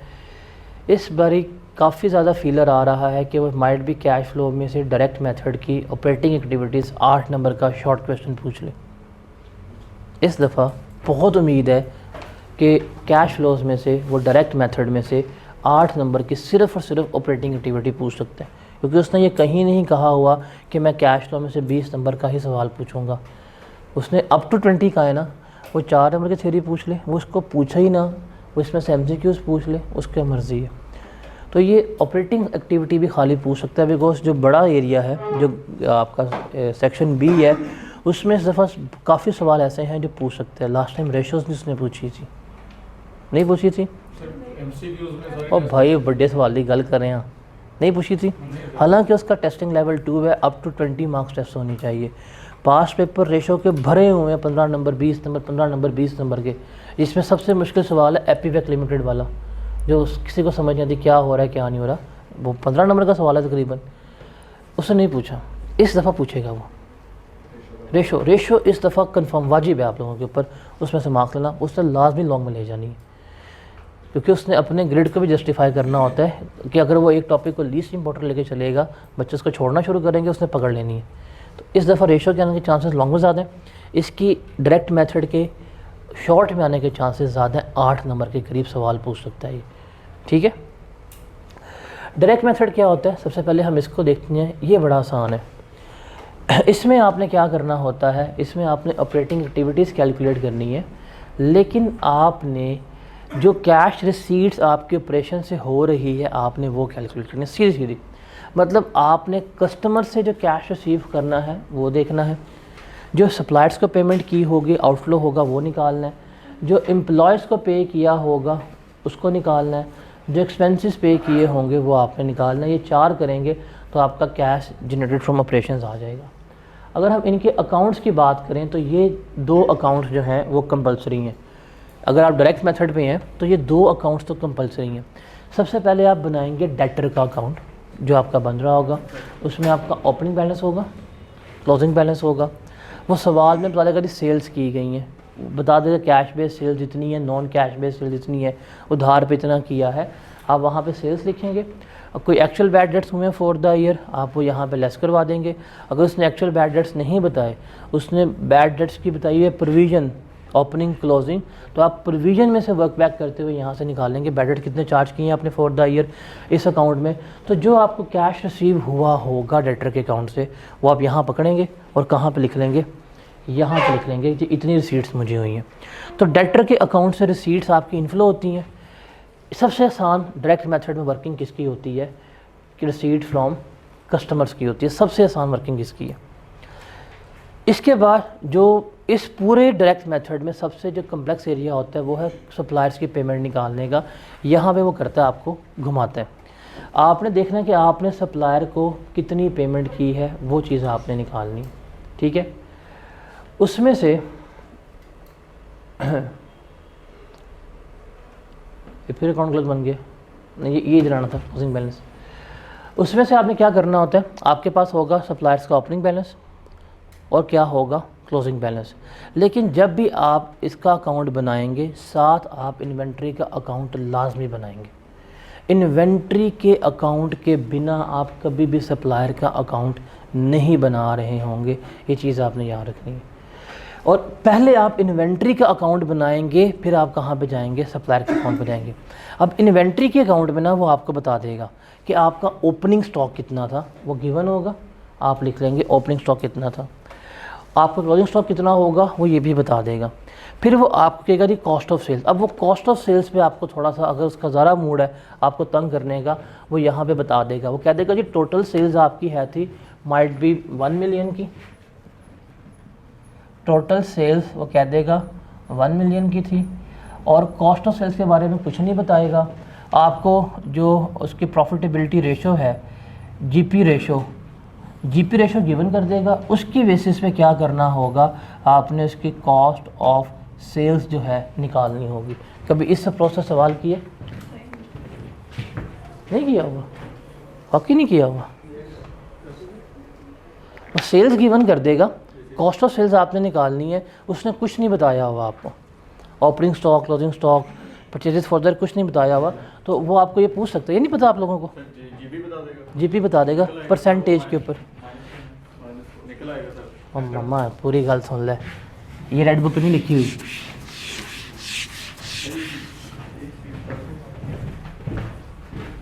आपको सीपीएस नहीं आता बनाना, वो खाते हैं चाय के साथ। कॉस्ट प्रॉफिट सेल ये नहीं आता बनाना, आता है। मैं ही तो गल कर रहे हैं। फॉर एग्जांपल अगर सेल यहाँ पे आपकी 1 मिलियन की है, वो कहता है प्रॉफिट जो है वो आपका 40% है, कॉस्ट ही निकाल सकते, तो ये भी आपको पेपर में गिवन कर सकता है वो, क्योंकि आप R1 में, PRC में इंट्रोडक्शन टू अकाउंटिंग है, वहाँ पे IAS 2 है, वहाँ बच्चों को बताया हुआ है, वहाँ बच्चे पढ़ के आते हैं। और ICAP का रूल है कि आप जो अकाउंटिंग पढ़ रहे हैं उससे जो पिछली अकाउंटिंग है वो टेस्ट हो सकती है। अब R2 में जाएंगे तो R2 में कतन मतलब ये नहीं है कि वो आपसे ये चीज़ नहीं पूछेगा, वो पूछ सकता है, एग्जामिनेबल है up to 8 marks R1। Advance financial reporting में वो आपसे इंट्रो के सवाल पूछ सकता है, एग्जामिनेबल है वो। ये नहीं आता आप लोगों को? मार्कअप मार्जिन है, आपको मार्कअप मार्जिन गिवन है, आप वहाँ से अपनी कॉस्ट ऑफ सेल्स जो है वो कैलकुलेट कर सकते हैं। जी इतनी मेरी कॉस्ट ऑफ सेल होगी, कहता है जी ये 40% मार्कअप के ऊपर है। इसका मतलब क्या होगा, कॉस्ट आपकी 100 हो जाएगी, ये 40 है और ये किसे शो कर रहा है 140 को, 140 पर डिवाइड करेंगे, आपके पास ये 100 पे आ जाएगी कितनी बन रही है। तो इस तरह से भी कॉस्ट ऑफ सेल, अगर उसका मूड बहुत आपको तंग करने का है, अगर वो वैसे ही बना हुआ है, फिर वो कर सकता है। आप कॉस्ट ऑफ सेल्स निकालेंगे, ठीक है, आपके पास आ जाएगा जी इतनी मेरी परचेजेस थी बैलेंसिंग फिगर के तौर पे। ये जो होंगे ना आपकी परचेजेस बैलेंसिंग फिगर की, ये उठ के कहाँ पे जाएंगी, पेमेंट्स क्यों सप्लायर के अकाउंट में। ओपनिंग बैलेंस यहाँ पे लिखा होगा, क्लोजिंग बैलेंस यहाँ पे लिखा होगा, परचेजेस फॉर द ईयर जो हैं आपकी वो यहाँ पे आ जाएंगी। और ये जो है बैलेंसिंग फिगर वाली परचेजेस ये बड़ी एक्यूरेट होती हैं, आपके यहाँ पे आ जाएंगी। जितना कैश पे किया होगा वो आपकी बैलेंसिंग फिगर हो जाएगी, वो आप क्या कर लेंगे यहाँ पर कैलकुलेट कर लेंगे। तो जब भी आपने पेमेंट टू सप्लायर निकालनी है, पेमेंट टू सप्लायर में हमेशा 2 अकाउंट्स ही बनने हैं आपके। कौन कौन से? इन्वेंट्री का अकाउंट बनेगा कॉस्ट ऑफ सेल्स का, और सप्लायर का। पहले अकाउंट किसका बनाओगे आप? इन्वेंट्री का, बिकॉज यहाँ से आपका निकलना है बैलेंसेस परचेजेस का। इसको यहाँ पेश करते हुए आप क्या निकाल रहे होंगे, कैश का बैलेंस निकाल रहे होंगे। Is that clear? Yes sir. उसके बाद सैलरीज का और ऑपरेटिंग एक्सपेंसेस के बैलेंसेस भी आप निकाल रहे होते हैं। अब सैलरीज का अकाउंट अलग बना लीजिएगा, बिकॉज इसमें एरियर्स भी इन्वॉल्व होते हैं, इसमें पेएबल्स भी इन्वॉल्व होते हैं। हालांकि सैलरी भी एक्सपेंस है, हम उनको ऑपरेटिंग में चार्ज कर सकते थे, बट चूँकि इसमें एरियर्स भी आ गए और पेएबल भी आ गए ना, तो बड़े खिचड़ी बन जानी है, आपको कन्फ्यूज़ हो जाएंगे। तो सैलरीज की वर्किंग अलग कर लीजिएगा। जो ओपनिंग पेएबल होगा, इतनी हमारी सैलरीज पेएबल हैं वो लिख ली, क्लोजिंग पेएबल है वो लिख ली। जिनको ओपनिंग एडवांस सैलरीज दी हुई हैं हमने, उनका बैलेंस लिख लिया। क्लोजिंग बैलेंस जो है वो हमने यहाँ पे लिख ली। वो हमें सवाल में ये गिवन कर देगा कि salaries and wages for the year are this amount, वो आपको गिवन कर देगा, इतनी है। आप लिखेंगे तो जितना कैश बैलेंस पे किया होगा आप वो निकाल सकते हैं। The best way to take इसको हैंडल करने का यही है कि आप एम्प्लॉयज़ की सैलरी का अकाउंट अलग बनाएं, पेएबल एडवांस लिखें, आपके पास कैश पे इसका बैलेंस आ जाएगा। वो आपके पास बैलेंस आ गया, आप वो क्या कर लेंगे, वो आप जाके यहाँ पे प्लेस कर देंगे जी ये मेरे पास है जो मैंने सैलरीज को पे की है। इसके बाद एक चीज़ आ जाएगी, वो होगी कंपनी के ऑपरेटिंग एक्सपेंसेस। ऑपरेटिंग एक्सपेंसेस क्या होते हैं, जो उसको कंपनी को चलाने के लिए चल रहे थे, जिसमें operating expenses, admin expenses, distribution expenses, ये सब कुछ आ रहे होते हैं। अब इसका अकाउंट जो बनेगा, इसका अकाउंट भी बना सकते हैं opening payable, closing payable, opening advance expenses, closing advance expenses. Advance rent पे किया होता है, बीच में आ सकते हैं। इसमें से आपने ऑपरेटिंग एक्सपेंसेस निकालने हैं, वो कौन से हैं, यहाँ पे वर्किंग होती है आपकी। आपने फाइंड आउट करने हैं कि ऑपरेटिंग एक्सपेंसेस हैं कौन से, क्योंकि कुछ कैश बेस्ड एक्सपेंसेस भी होंगे, कुछ नॉन कैश बेस्ड एक्सपेंडिचर्स भी होंगे। डिप्रिसिएशन आपका एक ऑपरेटिंग एक्सपेंस के तौर पर लेस करवाया होगा, वो नहीं आना चाहिए। तो अब यहाँ पे cash based operating expenses calculate करेंगे। वो कैसे होंगे, जितने उसने आपको एक्सपेंसेस दिए होंगे, जितने expenses of operations, admin expenses, distribution expenses, sale, तमाम एक्सपेंसेस पकड़े यहाँ पे लिख लिया, ठीक है। उसमें से non cash based expenses less करवा दे। अगर इनमें कोई इम्पेयरमेंट लॉस शामिल था, क्या वो कैश बेस्ड था, आप उसको लेस करवा देंगे। इसमें से लॉस ऑन डिस्पोजल शामिल था, क्या वो कैश बेस्ड था, वो भी लेस करवा देंगे। बैड डेट्स थे, क्या वो कैश बेस्ड थे, वो भी क्या हो जाएंगे, लेस हो जाएंगे। प्रोविजंस थी, क्या वो कैश बेस्ड थी, वो भी लेस हो जाएंगी। तो इन एक्सपेंसेस में एडजस्टमेंट सारी करवाने के बाद ये आपके पास क्या आ रहेगी अमाउंट, सिर्फ कैश बेस्ड एक्सपेंसेस क्या रहेंगे कि इतने मेरे cash based expenses for the year बनते थे। आप वो यहाँ पे लिखेंगे, जितनी आपने एक्सपेंसेस की एक्चुअल अमाउंट पे की हुई है वो आ जाएगी। आप ये अमाउंट पकड़े कहाँ लिख लेंगे, कैश पेड फॉर एक्सपेंसेस में लिख देंगे। तो एक इनफ्लो होगा, 3 आउटफ्लो होंगे, तो ये आपका आ रहेगा जी कैश जनरेटेड फ्रॉम ऑपरेशंस, आपके ऑपरेशंस में से इतना कैश जो है वो जनरेट हुआ है। सिर्फ़ और सिर्फ इतना ही वो पूछ सकता है आपसे 6 नंबर का सवाल। 8 नंबर छोड़ें, वो ये पूरा डायरेक्ट मेथड में वो सिर्फ कैश जनरेटेड फ्रॉम ऑपरेशन ही है 5-6 नंबर की एक इंडिपेंडेंट क्वेश्चन पूछ सकता है, बिकॉज इसमें 4 वर्किंग्स हैं और जिसमें से सबसे टेक्निकल वर्किंग जो है वो ये वाली हो जाती है जहाँ पे सिर्फ आपको कैश बेस्ड एक्सपेंडिचर्स जो हैं वो चाहिए होते हैं। तो ये इंडिपेंडेंट क्वेश्चंस भी आ सकते हैं। अभी आगे कैश बेस्ड ऑपरेशंस कि पूरी जो हमारी ऑपरेटिंग एक्टिविटीज़ चली हैं, काम किया है, बेचा है, सेल किया, परचेज़ किया साल में, उससे इतना हमारा कैश आया, तो इसमें से जो इंटरेस्ट जितना पे किया होगा, इंटरेस्ट पेड, हालांकि बताया था इंटरेस्ट कहाँ पे आएगा हमारा, फाइनेंसिंग एक्टिविटीज़ में जा सकता है, वहाँ पे भी लेस करवा सकते हो, कोई गलत नहीं है, बट जितना यहाँ पे होगा लेस करवा दो। जो डिविडेंड पेड होगा जितना वो यहाँ पे लेस करवा दो। जो टैक्सेस आपने पेड किए होंगे, जितने भी टैक्स पे किए हैं वो यहाँ पे लेस करवा दें, तो आ जाएगा net cash flow from operating activity. A आ गया। इसमें इन्वेस्टिंग वही होती है बी, फाइनेंसिंग जो है सी आ जाएगी। A plus B plus C is equal to opening cash and cash equal का डिफरेंस लेंगे, उसके इनफ्लो या आउटफ्लो के बराबर ये हो जाएगा। ठीक है, इस मेथड में सिर्फ ऑपरेटिंग एक्टिविटीज़ में कैश जनरेटेड फ्रॉम ऑपरेशंस तक का चेंज होता है, बाकी पूरा कैश फ्लो आपका क्या होता है, सेम होता है, उसमें कोई तब्दीली नहीं होती। ये डायरेक्ट मेथड है। ये पता नहीं मुश्किल क्यों लगता है, इसमें क्या मुश्किल है सर? इंटरेस्ट रिसीव्ड और डिविडेंड रिसीव्ड किसमें? इंटरेस्ट रिसीव और डिविडेंड रिसीव। इंटरेस्ट रिसीव आप इसको ले जाइएगा अपनी, आपने इन्वेस्ट किया होगा, इन्वेस्टिंग एक्टिविटीज़ में ले जाइएगा। डिविडेंड रिसीव भी आपने शेयर्स में इन्वेस्टमेंट की हुई है, आप इसको वहाँ ले जाइएगा। दोनों कहाँ पे जाएंगे? आपकी इन्वेस्टिंग एक्टिविटी में लिख लीजिए, कोई मसला नहीं होता। आगे चले। और ये है आपका इनडायरेक्ट मेथड। इनडायरेक्ट मेथड में ये चीज़ जो है वो आपकी सबसे ज़्यादा इन्वॉल्व होती है, that is profit and loss account. आपका बना हुआ पी.एल. अकाउंट, इस प्रॉफिट एंड लॉस अकाउंट में से आपने उठानी है वो चीज़ें जो आपके ऑपरेशंस में आ रही हैं, इसका कैश फ्लो आ रहा है। सेल्स की होंगी, गिवन होंगी। क्या सारी सेल्स कैश बेस्ड होती हैं? कुछ कैश बेस्ड होंगी, कुछ होंगी नॉन कैश बेस्ड, कुछ उधार पे दी हुई हैं, कुछ कैश पे दी हुई हैं। लेस करेंगे कॉस्ट ऑफ सेल्स। अब कॉस्ट ऑफ सेल्स में क्या सारी की सारी चीज़ें कैश बेस्ड होती हैं? नहीं। एग्जामिनर इस कॉस्ट ऑफ सेल्स में डेप्रिसिएशन चार्ज कर देते हैं, कभी कभी मशीनरी की करते हैं लोग। आपने परचेजेस की हुई हैं, उधार पे की कर सकते हैं। इसका मतलब कॉस्ट ऑफ सेल्स में भी कुछ नॉन कैश बेस्ड एडजस्टमेंट शामिल होंगी।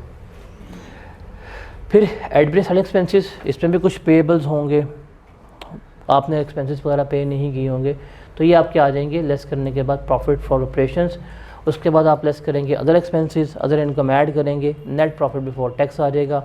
उसमें से टैक्स लेस करेंगे तो आपके पास क्या आ जाएगा? नेट प्रॉफिट आफ्टर टैक्स आ जाएगा। उसके ऊपर आप क्या करते हैं? डिवाइड करके अपनी ईपीएस निकाल रहे होते हैं। तो आपके पास तो ये है प्रॉफिट एंड लॉस अकाउंट। ये कहते हैं आपके पास बिजनेस में 1 लाख रुपए का प्रॉफिट पड़ा हुआ है, आप कहते हैं कैश कितना पड़ा हुआ है, आपको पता ही नहीं है। अब आपने अपने कैश की मूवमेंट निकालनी है इस बेस के ऊपर, तो हम क्या करते हैं, हम इसके मुताबिक तमाम एडजस्टमेंट्स कर रहे होते हैं।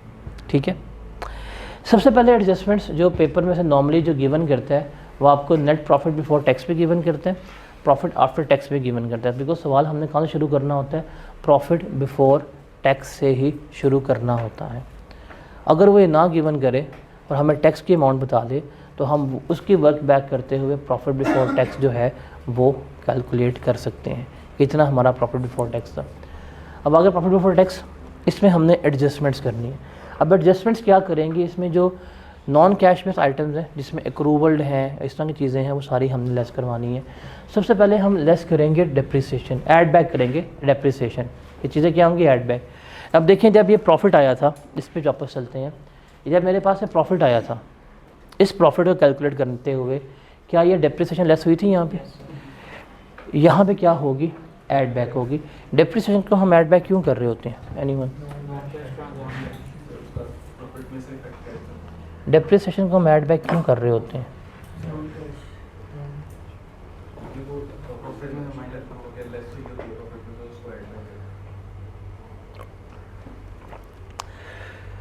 रेड बुक में कहीं नहीं लिखा हुआ कि नॉन कैश आइटम है ये। क्यों गाइड?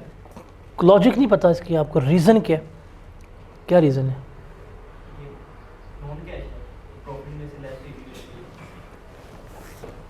वाकई नहीं पता रीज़न आपको? नॉन कैश तो ठीक है, मुझे समझ आ रही है, एक प्रॉपर रीज़न है इसका, वाकई नहीं पता? सर जब हम लोग एक एसेट खरीदते हैं तो उसको फिर हम उसका जो उसकी जिस अमाउंट पे खरीदा होता है हमने वो आपको इकट्ठा कर दिया, फिर उसको ऐसा भाई कोई भी एसेट है, अकाउंटिंग में क्या होता है, जब आप अकाउंटिंग में एसेट को ख़रीदते हैं या कोई भी आप खर्चा करते हैं, दो ही तरीके हैं, या तो कैपिटलाइज कर लेंगे या आप उसको हर मंथ एक्सपेंस आउट कर रहे होते हैं। क्या कभी आपने एसेट्स को हर मंथ एक्सपेंस आउट किया? आप नहीं करते, आप ख़रीदते हैं, आप क्या करते हैं जी, ये कैपिटलाइज हो गए, ऐसे ही होता है। फिर जैसे जैसे इस्तेमाल करते हैं, अगर 10 लाख का एसेट रखा है, हर साल इस्तेमाल कर रहे हैं तो हर साल लाख लाख लाख लाख क्या कर रहे हैं, आप उसको एक्सपेंस कर रहे हैं। ऐसे ही होता है, इनिशियली कैपिटलाइज कर लिया, यूजेज पे क्या कर रहे होते हैं, एक्सपेंस आउट कर रहे होते हैं, ऐसे ही होता है।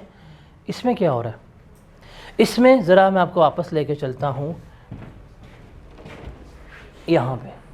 जब आपने कोई एसेट ख़रीदा, इसको ध्यान से सुनिएगा, अगर किसी अच्छी फर्म का इंटरव्यू हुआ और वहाँ पार्टनर ने पूछ लिया ना और कभी कहा जी ये तो कैश, ये तो नॉन कैश बेस आइटम होते हैं, बताएगा आपको फिर वो रीज़न्स। सुने ज़रा, जब आपने ये एसेट परचेज़ किया था, जिस साल एसेट परचेज़ करके लाए थे, क्या उस एसेट का टोटल कैश फ्लो रिकॉर्ड हो गया था? हो गया था। आपने 2020 में 10 लाख की मशीन खरीदी, 10 लाख आपका कैश आउटफ्लो था, क्या उसी साल आपने उस मशीन का वो कैश आउटफ्लो रिकॉर्ड कर दिया था? जब आपने 2020 में उस मशीन का टोटल कैश आउटफ्लो रिकॉर्ड कर दिया हुआ है, तो हर साल डिप्रिसिएशन की मद में क्या हम उस आउटफ्लो रिकॉर्ड करना बनता है? जब एक दफ़ा ही सारा इम्पैक्ट हम उसका लेके जा चुके हैं उस एसेट का, तो अब हम उसका कभी भी दोबारा इम्पैक्ट नहीं लेके जाएंगे। एक चीज़ के डबल ट्रीटमेंट नहीं हो सकते।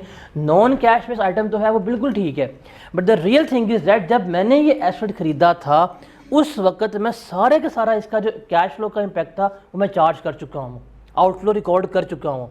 अब मैं डेप्रिसिएशन की बेस में अगर इसका कोई आउटफ्लो हो रहा है तो मार पड़ेगी कि भाई क्यों, तब तुम लेके आए थे, तुम सारा इसका आउटफ्लो रिकॉर्ड कर चुके हो, अब इसको रिकॉर्ड तुम कभी भी नहीं कर सकते। तो this is the another reason कि ये क्या होती है, ये आपके एड बैक हो रही होती है डेप्रिसिएशन। एक रीज़न है नॉन कैश बेस्ड है, वो रट्टा लगा लिया हुआ है, but the second thing is that कि उस एसेट को इनिशियली आपने सारा क्या कर दिया, उसका इम्पैक्ट रिकॉर्ड कर लिया हुआ है जब खरीद के आए हैं। 10 लाख का जब लिया गया ना एसेट, तो 10 लाख का 10 लाख ही यहाँ पे आपने क्या किया होगा, अपना आउटफ्लो रिकॉर्ड कर दिया होगा। जब आउटफ्लो रिकॉर्ड कर दी है तो हर साल 1 लाख का आउटफ्लो रिकॉर्ड करने की अब ज़रूरत नहीं है, उसका इम्पैक्ट रिकॉर्ड हो चुका हुआ है, ये लिखा हुआ है किताब में। फिर उसका प्राइस का जो कम होती है एसेट की वक्त के साथ साथ फिर रेलिवेंट नहीं है, कैश फ्लोज हैं ये। आपके एसेट किस पे चल रहा है, कॉस्ट पे चल रहा होता है, तो ये किताब में लिखा हुआ है। मतलब इसको कम नहीं करना होगा। डेप्रिसिएशन आ जाएगी, एड बैक क्यों होगी, नॉन कैश बेस आइटम है। इम्पेयरमेंट क्यों ऐड होगी, नॉन कैश बेस आइटम है। अगर किसी इंटेंजिबल की अमोर्टाइजेशन है, क्यों होगी add back, non cash base item है।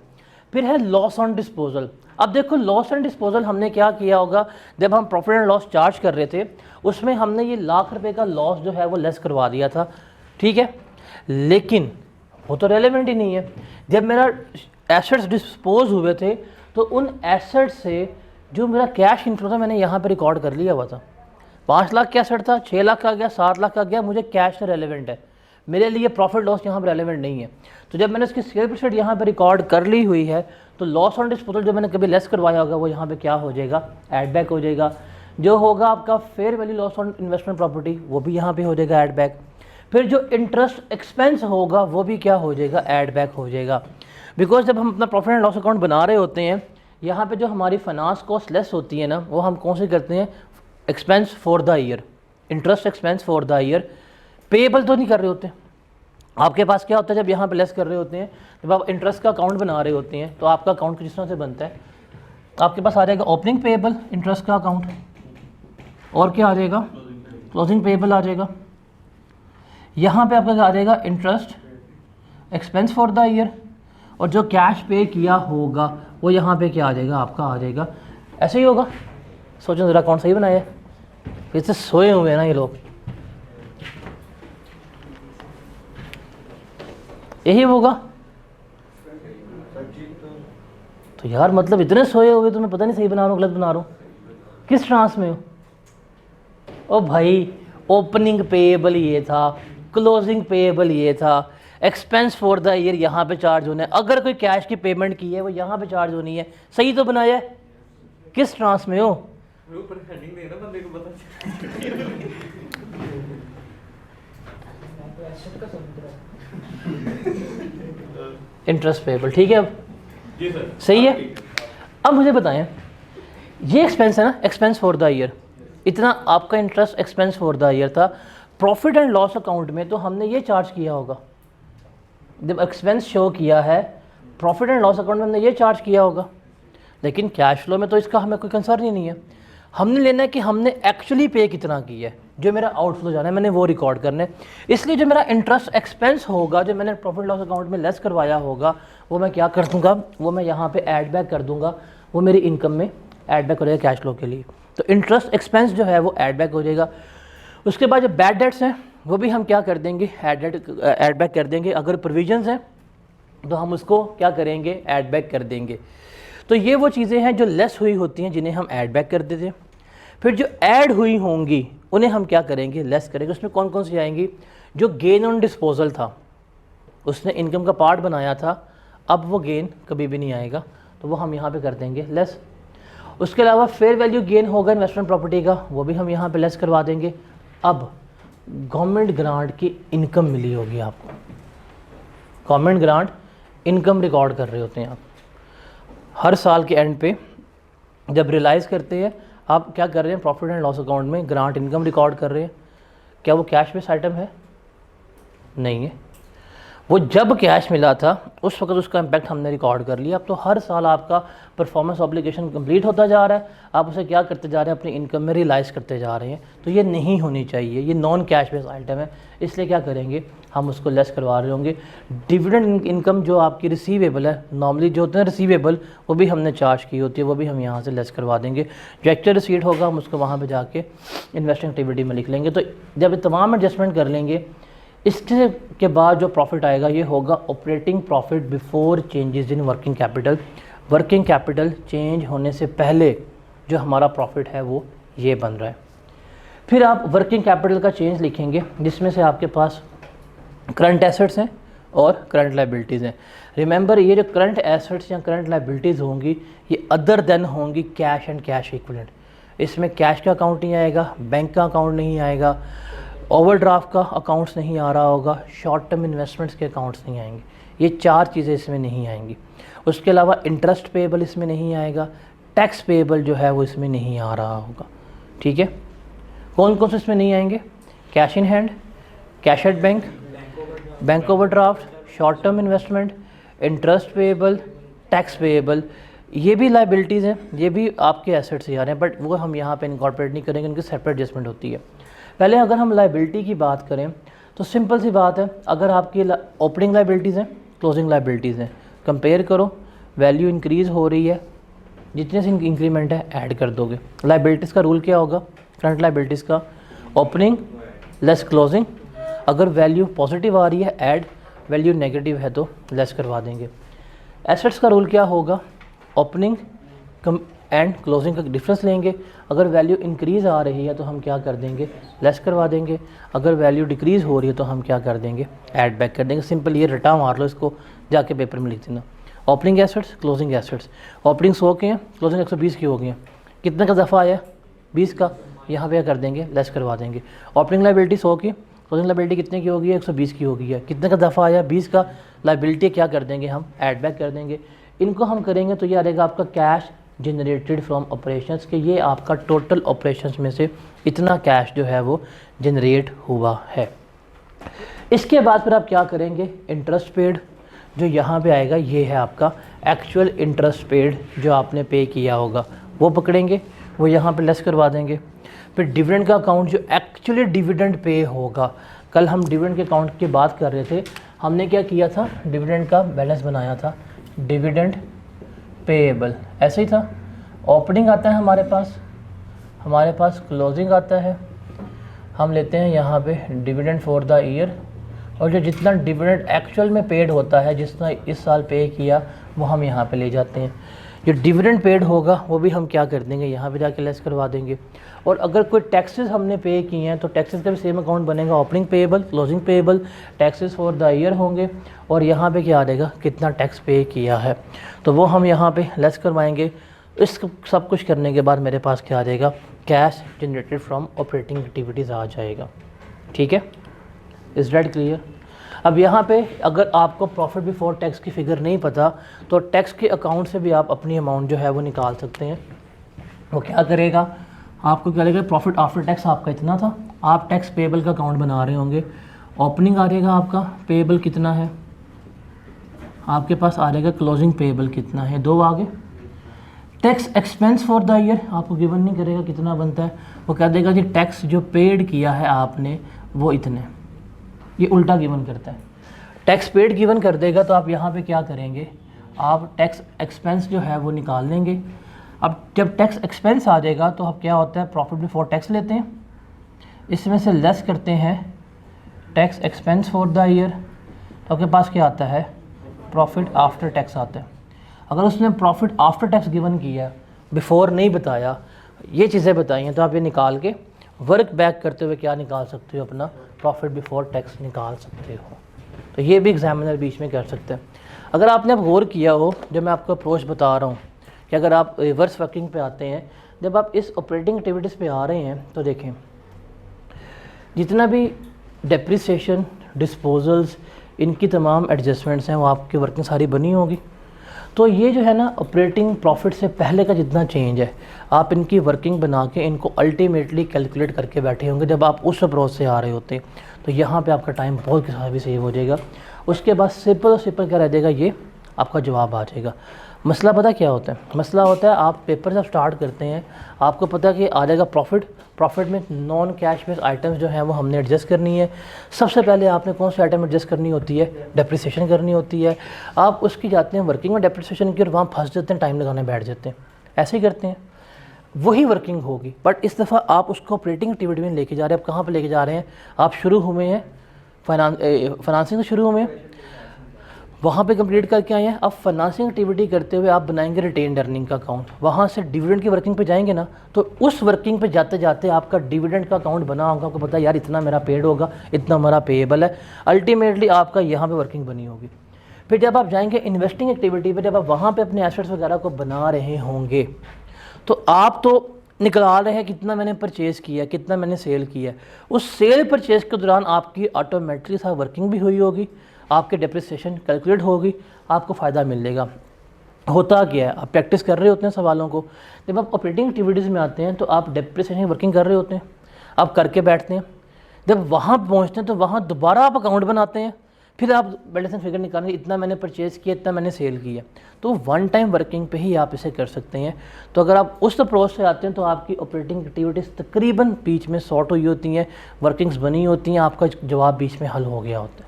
इस तरह से आप मिनिमम टाइम में मैक्सिमम सवाल जो है करके मैक्सिमम नंबर सिक्योर कर सकते हैं।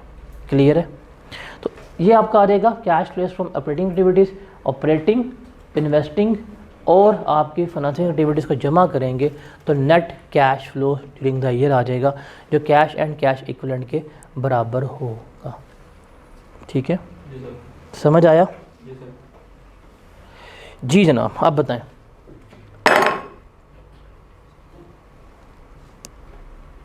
अब कनेक्ट करना है, सवाल कराना है, आ जाओ।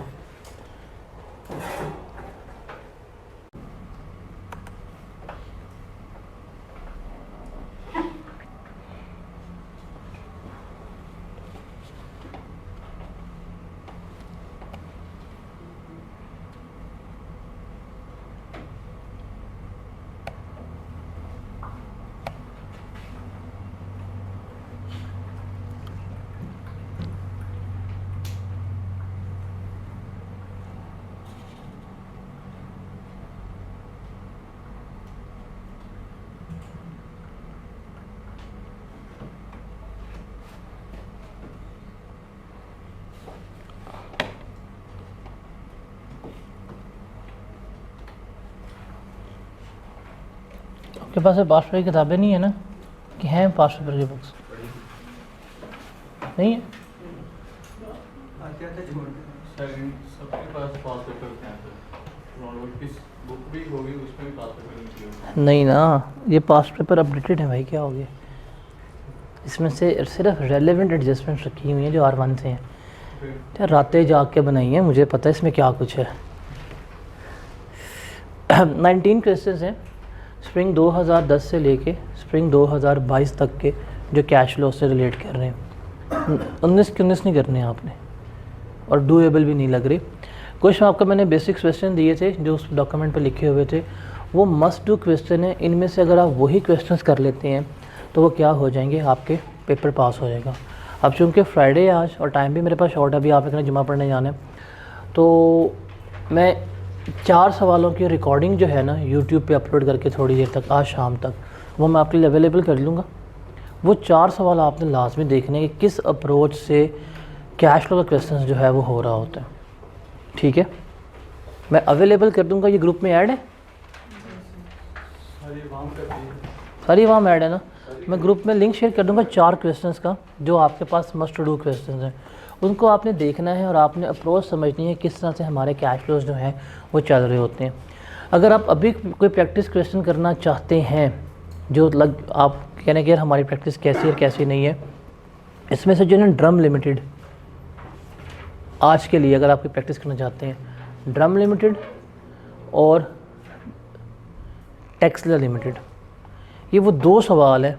आप इनको अगर आज कर लेते हैं, टेक्सला 17, टेक्सला लिमिटेड ऑटम 20 का है, ड्रम लिमिटेड स्प्रिंग 19 का है।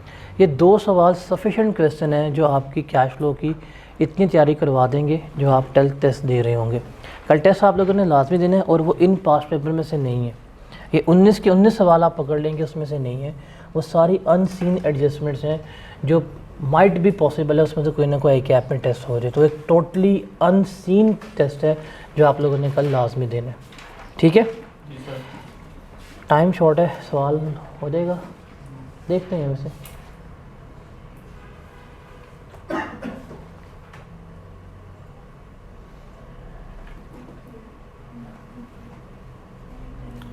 क्या करूँ, मैं वीडियो कर दूँ अवेलेबल? वीडियो अपलोड कर दीजिएगा। 4 क्वेश्चंस हैं, मैं उनकी वीडियो शेयर कर देता हूँ आपके साथ, आप उनको देख लीजिएगा अप्रोच क्या होती है, बिकॉज फ्राइडे है। क्वेश्चन बता दें, ग्रुप में डिस्कस कर लेंगे अगर किसी को कोई एडजस्टमेंट हो। हाँ, उसमें तो हम किसी और दिन उसको कर लेंगे डिस्कस। वो प्लान भी शेयर करो। ये होता है सर बताने के बाद। दूसरे लैपटॉप में टैक्स के लिए अलग है, R1 के लिए अलग लैपटॉप है। और भाई बहुत काम है, मेरे पास 4 लैपटॉप है सब, इसमें से हाँ, ये 2 दिन से सेशन करवा रहा हूँ टैक्स का। 2 डिवाइस पे काम कर रहा होता हूँ मैं एक पैरेलली, एक पे लाइव स्ट्रीम और एक पे मैं काम करवा रहा होता हूँ, और तीसरे में देख रहा होता हूँ, क्वेश्चंस ले रहा होता हूँ। तो एक वक्त में 3 डिवाइस है मेरे पास, इस पर मैं करवा रहा हूँ, मेरे बड़े कंप्यूटर लाइव स्ट्रीम हो रही होती है, और जो मेरा सरफेस है उसके ऊपर मैं क्वेश्चंस ले रहा होता हूँ। तो एक वक्त में 3 डिवाइस से काम कर रहा होता हूँ मैं। भाई 1700 बच्चा था परसों, मुझे पता है मैंने कैसे मैनेज किए ऑनलाइन। सिर्फ फिजिकल तो फिर भी कहता है यार चुप करके बैठ दो, ये यार वो है, लग पता गया मुझे 1700 बच्चा मैनेज करता है। हुआ क्या मेरे साथ उस दिन रिक्स लिया था लेकिन बड़ा महंगा पड़ा है मुझे। मिठाई भी सर आपने खाई? यार मैं जिस दिन रेड बुक्स लूँगा ना, तुझे उस दिन मिठाई खिलाऊंगा मैं। आपने नहीं लेनी है आपने सर, उस वक्त उसका कलर ही और होगा जब आपने पड़ी हुई है मेरे पास, न्यू वाली भी अपडेटेड रहते हैं ना, हमारे लिए वाकई इन्वेस्टमेंट है वो। आप लोग ना ये सवाल आज करें अभी थोड़ी देर तक ना, आज के दिन। स्वागवारो लिमिटेड ऑटम 21 का सवाल है, 16 नंबर का है, और ये सारे का सारा इसी अप्रोच से डूएबल क्वेश्चन है जो अभी हमने डिस्कस किया हुआ। ऑटम 21 का सवाल है, इसी अप्रोच से अगर आप लेके चलेंगे तो बड़ा इजी वे में क्वेश्चन जो है आपका होने वाला है। अब इस पर क्योंकि मैंने एडजस्टमेंट पढ़ा था तो इसमें सबसे अहम एडजस्टमेंट जो है वो इसकी वही है, फाइनेंसिंग एक्टिविटीज़ में से आ रही है। ये मज़े का सवाल है, इसे ज़रा करें आज।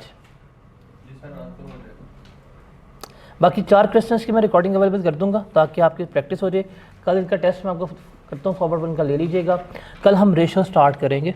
रेशोज़ के आने के चांसेस जो हैं वो बहुत ज़्यादा है, तो रेशोज़ के नोट्स जो हैं वो मैं अर्ली शेयर कर दूंगा आप लोगों के साथ ताकि आपको कल इतना इशू ना हो। इसमें तो थोड़े से लेट हो गए, उसके नोट्स जो हैं वो अवेलेबल पहले हो जाएंगे रेशोज़ के। ठीक है, यस सर। फ्राइडे है, फाइंड अप करूँ फिर मैं टेस्ट पहले दे दी क्लास से, आज, कल दे दे, कोई मसला नहीं है। सुबह 8 बजे आ जाइएगा।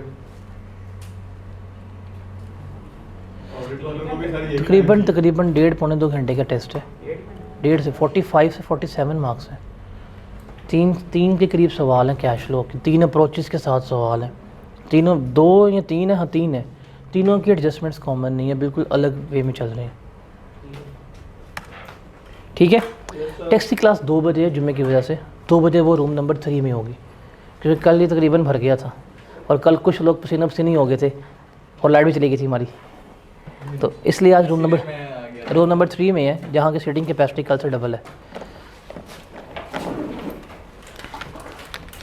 ये क्वेश्चंस करके आने हैं लाजमी आपने, इनमें इशू हुआ कल मैं इनके पहले डिस्कस कर लूँगा, then I will move towards ratios. कल रेशियोज़ करनी है हमने।